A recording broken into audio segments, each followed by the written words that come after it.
Kita semua tahu bahwa harta SDA sumber daya alam kita yang namanya nikel dikeduk habis-habisan untuk membuat Tiongkok jadi raja baterai dunia, yang mana harta kita bisa habis tanpa memberikan keuntungan ke bangsa dan negara. Apa buktinya kalau nikel yang dikeduk itu tidak memberikan keuntungan? Buktinya kita saat ini masih cari hutangan bernegaranya. Bisik-bisik di sana-sini di warung kopi sudah jadi pembicaraan umum, namun pejabat yang melindungi perampokan tambang nikel itu terlalu kuat. Jadi tetap saja pengadukan terjadi dan pengiriman dilakukan besar-besaran tanpa kita tahu isinya apa yang dikirim tadi. Mau litium, fero besinya, apapun yang nempel ikutan yang jauh lebih berharga dari nikel, kita tidak tahu. Orang pejabatnya semua baru semua, bernegaranya mana ngerti sih beginian. Kita ilustrasikan. Kalau Anda pedagang, Anda mau beli barang pasti semurah-murahnya. Ingat ya, Tiongkok itu platform berpikirnya adalah pedagang. Jadi kalau beli sesuatu, selain minta harga murah, pasti minta bonus yang banyak. Dalam dunia tambang, pengedukan bahan baku ada di dalamnya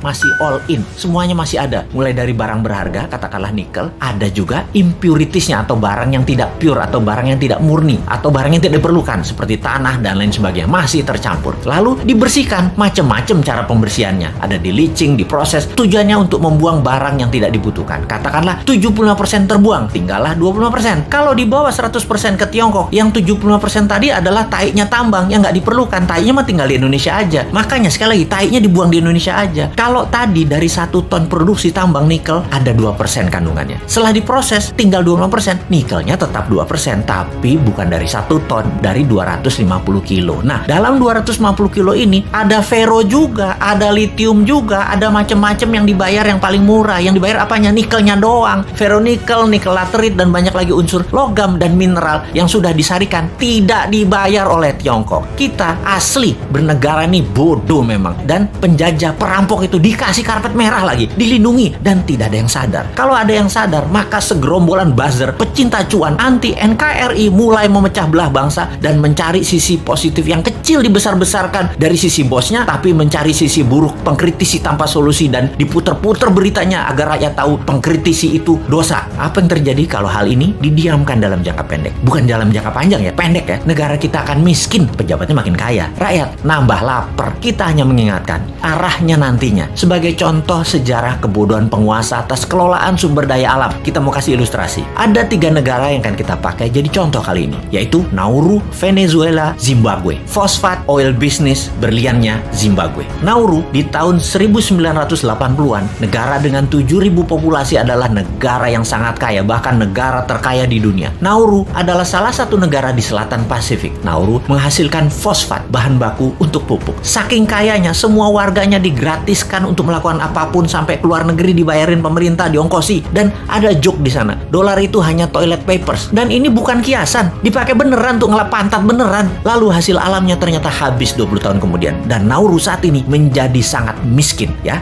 Itulah cerita sederhananya. Venezuela dimanja dengan 95% minyak dan gasnya yang diekspor, membuat negara ini menjadi negara petrodolar. Begitu harga minyak anjlok dan uang hasil ekspor tadi hanya buat foya-foya, bukan untuk membangun sektor lain, Venezuela hyperinflasi dan menjadi negara miskin sekarang. Saat ini ketika harga minyak naik, Venezuela sudah tidak bisa produksi lagi dan tidak ada negara mau beli minyak dari Venezuela. Jadilah Venezuela negara paria, negara setengah gagal. Terakhir, Zimbabwe, penghasil berlian. Begitu tambang berlian habis, pecah perang saudara, ambiar negara Zimbabwe yang tadinya makmur dan menjadi salah satu negara termakmur di Afrika. Kesamaan ketiganya adalah tidak bisa mengelola sumber daya alam dengan baik, dijual murah, dikeduk asing, dilindungi pejabat yang berkuasa pada saat itu. Semoga kita bukan jadi negara yang keempat. Uang pinter semua kok pejabatnya, gak mungkin lah ditipu Tiongkok. Emangnya kayak bos men, bodoh beneran.